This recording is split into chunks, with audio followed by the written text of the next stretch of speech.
Bismillah, alhamdulillah, wassalatu wassalamu ala rasulillah. Tadabbur surat Al-Baqarah. Surat Al-Baqarah memiliki beberapa nama. Pertama dinamakan dengan surat Al-Baqarah, dan inilah nama yang paling populer. Al-Baqarah artinya sapi betina, karena di dalam surat Al-Baqarah terdapat kisah tentang sapi betina saat terjadi kasus pembunuhan di tengah-tengah masyarakat Bani Israel.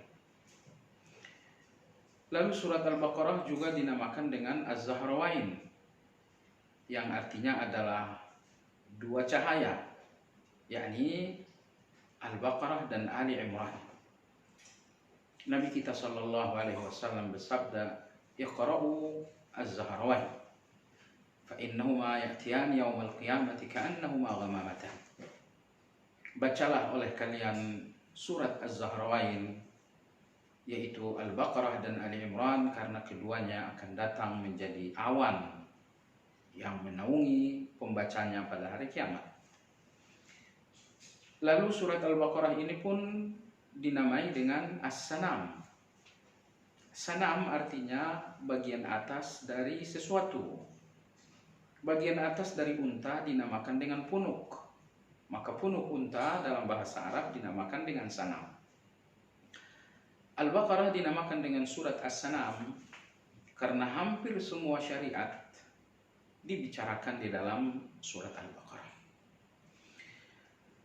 Lantas di antara keagungan dan kemuliaan surat Al-Baqarah, yang pertama, surat Al-Baqarah disebutkan oleh Nabi kita sallallahu alaihi wasallam akan menjadi syafaat berupa awan yang menaungi pembacanya pada hari kiamat. Dalam hadis sahih dari Abu Umamah Al-Bahili radhiyallahu anhu, Nabi sallallahu alaihi wasallam bersabda, "Iqra'u biz-Zahrawain, suratil Baqarah wa surati Ali Imran, fa innahuma ya'tiyan yaumal qiyamati ka'annahuma ghamamatan aw bayayatan." Hendaklah kalian membaca dua surat Az-Zahrawain, yaitu Al-Baqarah dan Ali Imran, karena keduanya akan datang pada hari kiamat bagaikan awan yang akan menaungi pembacanya, yakni pada saat semua orang dalam kepanasan. Lalu di antara keagungan dan kemuliaan surat Al-Baqarah, bahwa di dalamnya terdapat ayat yang paling agung dalam Al-Quran. Dalam hadis riwayat Imam Muslim, Nabi kita sallallahu alaihi wasallam bertanya kepada Ubay bin Ka'ab tentang ayat yang paling agung dalam Al-Quran. Lalu Ubay menjawab, Ayatul Kursi.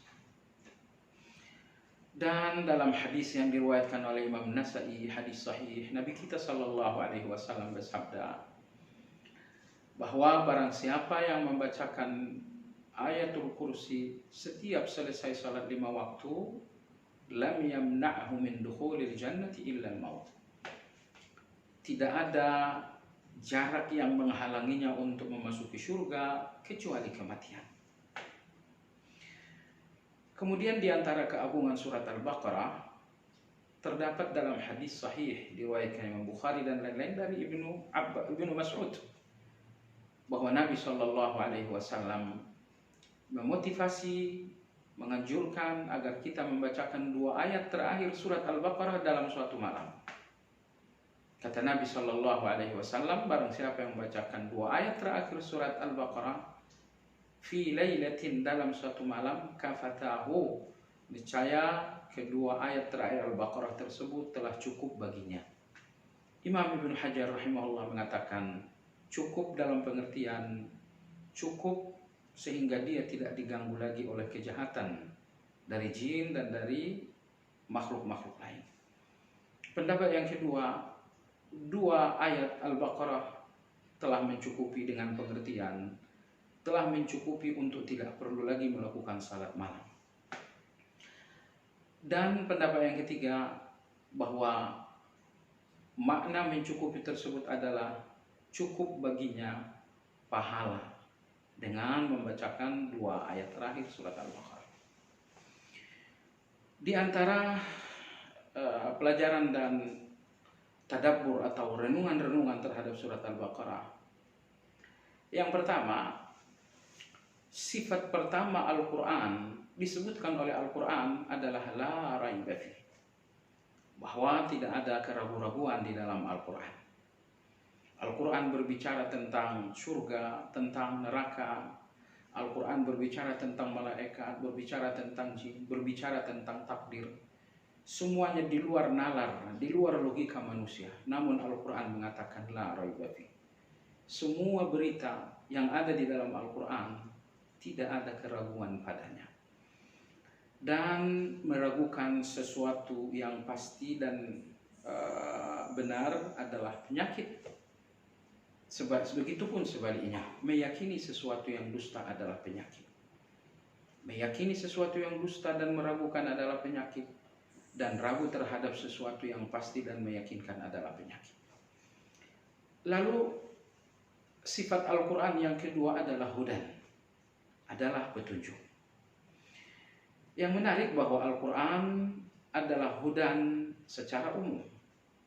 Tanpa dijelaskan Al-Quran adalah hudan, petunjuk dalam masalah salat, atau petunjuk dalam masalah muamalah, atau petunjuk dalam masalah ibadah.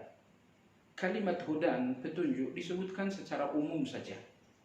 Tidak dibatasi oleh faktor tertentu atau aspek tertentu. Kenapa? Karena aspek hudan dan hidayah dalam Al-Quran adalah hidayah yang bersifat umum. Hidayah yang bersifat kehidupan duniawi dan hidayah yang bersifat kehidupan ukhrawi. Maka petunjuk dalam beragama, petunjuk dalam menjalani kehidupan dunia adalah Al-Quran.